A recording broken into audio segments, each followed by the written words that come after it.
நவகிரக பரிகார தலங்களில் குரு பரிகார தலமாக விளங்கும் வரலாற்று சிறப்புமிக்க திருவாரூர் மாவட்டம் ஆலங்குடி அருள்மிகு ஆபத் சகாயேஸ்வரர் திருக்கோயிலில் எழுந்தருளியுள்ள குரு பகவானுக்கு ஆனி மாதத்தை முன்னிட்டு சிறப்பு அபிஷேக ஆராதனைகள் நடைபெற்றன. தொடர்ந்து குரு பகவானுக்கு தங்க கவசம் சாற்றி மஞ்சள் பட்டாடை உடுத்தி வண்ண மலர்களால் அலங்காரம் செய்யப்பட்டு தீபாராதனை நடைபெற்றது. இதில் ஏராளமானோர் கலந்து கொண்டு குரு பகவானை வழிபட்டனர்.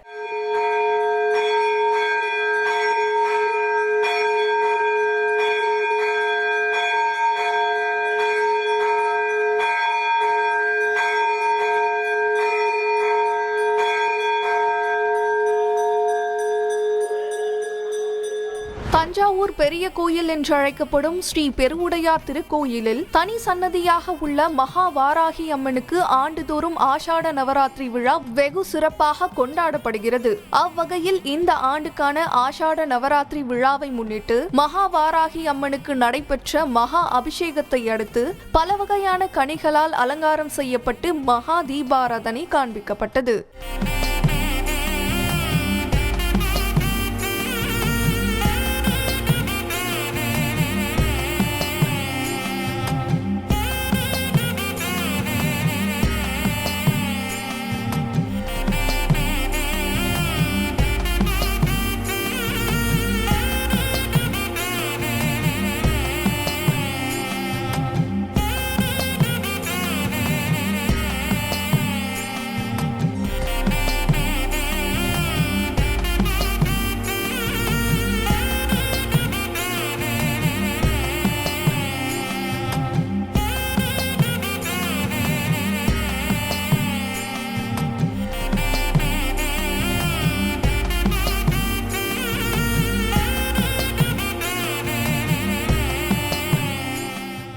வரலாற்று சிறப்புமிக்க திருவாரூர் அருள்மிகு தூவாயநாதர் கோயிலில் அருள்பாலிக்கும் ஸ்ரீ துர்க்கை அம்மனுக்கு வெள்ளிக்கிழமையை முன்னிட்டு சிறப்பு அபிஷேக ஆராதனைகள் நடைபெற்றன. முன்னதாக மஞ்சள், அரிசி மாவு, பால், தயிர், பஞ்சாமிர்தம், தேன், எலுமிச்சை சாறு, இளநீர், சந்தனம் போன்ற திரவியங்கள் கொண்டு அபிஷேகங்கள் செய்யப்பட்டன. தொடர்ந்து அம்மனுக்கு அலங்காரம் செய்யப்பட்டு அலங்கார தீபம் காண்பிக்கப்பட்டது.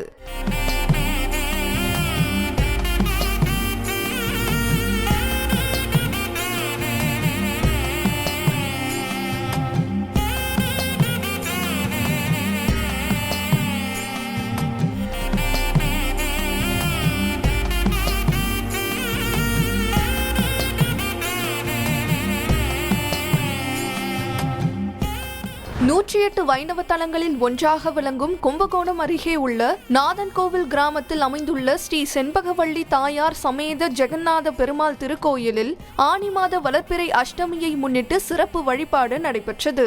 முன்னதாக பல்வேறு மூலிகைகளை கொண்டு ஸ்ரீ சுத்தஹோமம் நடைபெற்றது. தொடர்ந்து செண்பகவள்ளி தாயாருக்கு விசேஷ அபிஷேக ஆராதனையும் நடைபெற்றது. இதில் ஏராளமானோர் கலந்து கொண்டு தரிசனம் செய்தனர்.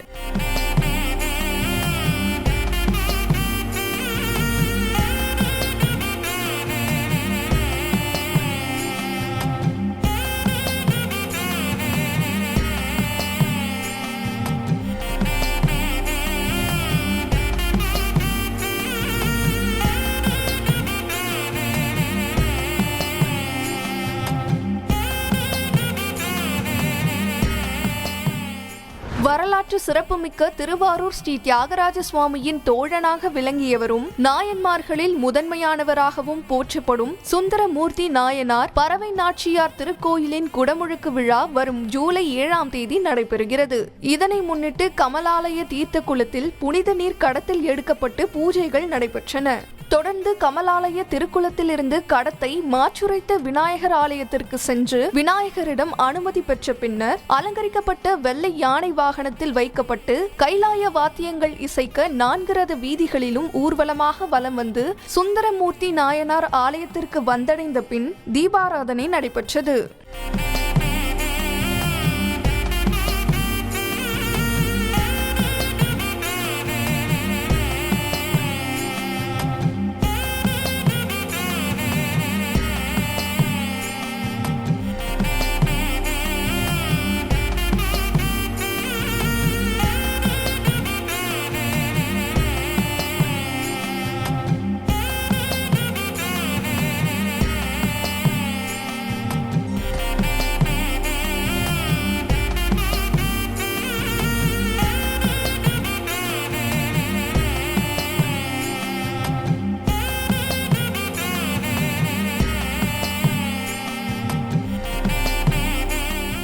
மயிலாடுதுறை மாவட்டம் சீர்காழி அடுத்த திருவெண்காட்டில் பிரசித்தி பெற்ற பிரம்ம வித்யாம்பிகை உடனுரை ஸ்வேதாரண்யேஸ்வரர் சுவாமி திருக்கோயிலில் குடமுழுக்கு திருவிழா வரும் ஜூலை 7ஆம் தேதி நடைபெற உள்ளதை முன்னிட்டு 8 கால யாகசாலை பூஜைகள் மாலை தொடங்குகிறது. இதனை முன்னிட்டு யாகசாலை பூஜைகளுக்காக காவிரி மணிக்கர்ணை ஆற்றிலிருந்து காவிரி நீரானது 11 சிவாச்சாரியர்கள் முன்னிலையில் எடுத்து வரப்பட்டு அவை யானை மற்றும் குதிரை ஆகியவற்றின் மீது வைத்து மேலதாளங்கள் முழங்கிட ஊர்வலமாக கோயிலுக்கு வந்தடைந்தது. தொடர்ந்து கோயில் உட்பிரகாரங்களில் சிவாச்சாரியர்கள் புனித நீர் குடங்களை சுமந்து கோயிலை வலம் வந்து யாகசாலையில் வைத்தனர்.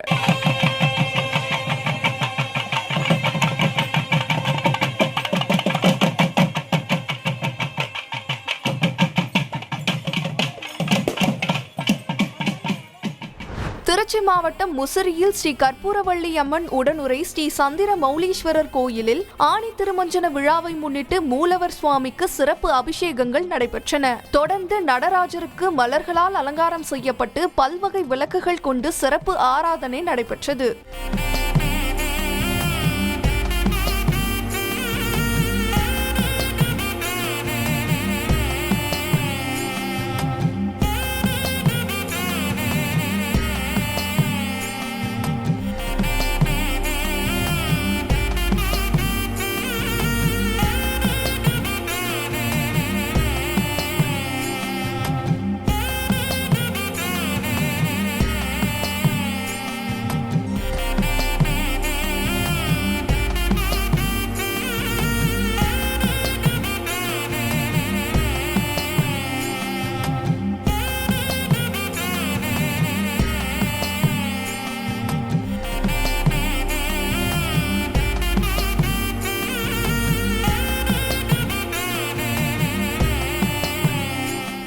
கும்பகோணத்தில் பிரசித்தி பெற்ற சைவ தலங்களில் ஒன்றான ஸ்ரீ பெரிய நாயகி சமேத ஸ்ரீ நாகேஸ்வர சுவாமி திருக்கோயிலில் ஆணி திருமஞ்சனம் சிறப்பாக நடைபெற்றது. இதில் ஸ்ரீ சிவகாமி அம்பிகைக்கும் ஸ்ரீ நடராஜருக்கும் திரவிய பொடி, மாப்பொடி, மஞ்சள் பொடி, தேன், பஞ்சாமிர்தம், பால், தயிர், இளநீர், சந்தனம் உள்ளிட்ட 21 வகையான திரவியங்களால் அபிஷேகங்கள் நடைபெற்றன. அதனைத் தொடர்ந்து சுவாமிக்கும் அம்பிகைக்கும் பட்டு வஸ்திரங்கள் சாற்றி மலர் மாலைகள் அணிவித்து சிறப்பு அலங்காரம் செய்து சிறப்பு பூஜைகள் நடைபெற்றன. நிறைவாக மகா தீபாராதனை காண்பிக்கப்பட்டது.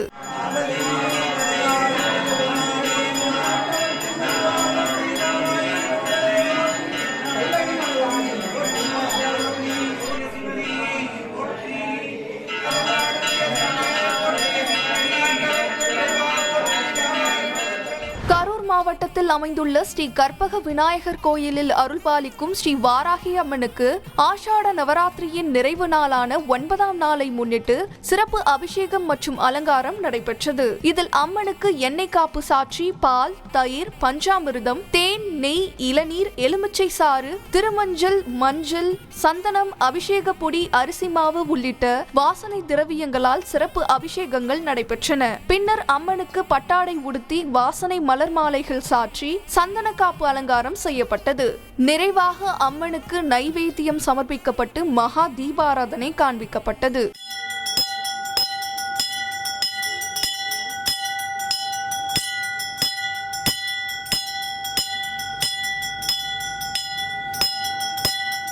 கரூர் ஸ்ரீ கல்யாண பசுபதீஸ்வரர் ஆலயத்தில் ஆணி திருமஞ்சனத்தை முன்னிட்டு நடராஜர் அம்பிகையுடன் திருவீதி உலா நடைபெற்றது.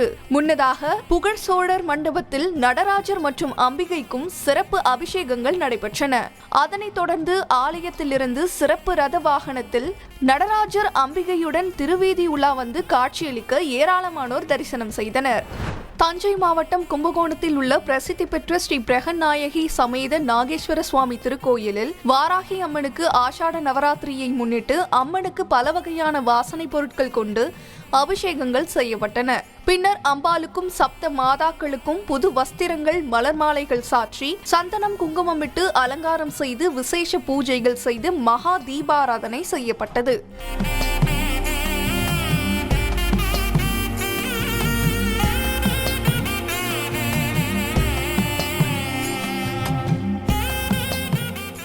தேனி மாவட்டம் உத்தமபாளையம் தாலுகா தேவாரத்தில் அமைந்துள்ள ஸ்ரீ சீலைக்காரி அம்மன் திருக்கோயிலில் நூதன அஷ்டபந்தன மகா கும்பாபிஷேக விழாவை முன்னிட்டு நடைபெற்ற யாகசாலை பூஜை நிறைவு பெற்றதை அடுத்து கடம் புறப்பாடாகி கும்ப கலசத்தின் மீது ஆச்சாரியர்களால் தீர்த்தங்கள் ஊற்றப்பட்டு கும்பாபிஷேகம் நடைபெற்றது. கரூர் மாவட்டம் குளித்தலை அருகே லாலாப்பேட்டையில் உள்ள ஸ்ரீ மகாமாரியம்மன் கோயிலில் ஆனி மாத தூக்கு தேரோட்டம் நடைபெற்றது. இதில் உற்சவர் அம்மன் சிறப்பு அலங்காரத்தில் எழுந்தருள 5 டன் எடை கொண்ட இத்தூக்கு தேரினை பக்தர்கள் தங்களது தோள்களில் சுமந்து முக்கிய வீதிகள் வழியாக வலம் வந்து ஊர்வலமாக வந்தனர். வழிநெடுகிலும் காத்திருந்த பக்தர்கள் தேங்காய் பழம் வைத்தும் அர்ச்சனை செய்தும் வழிபட்டனர்.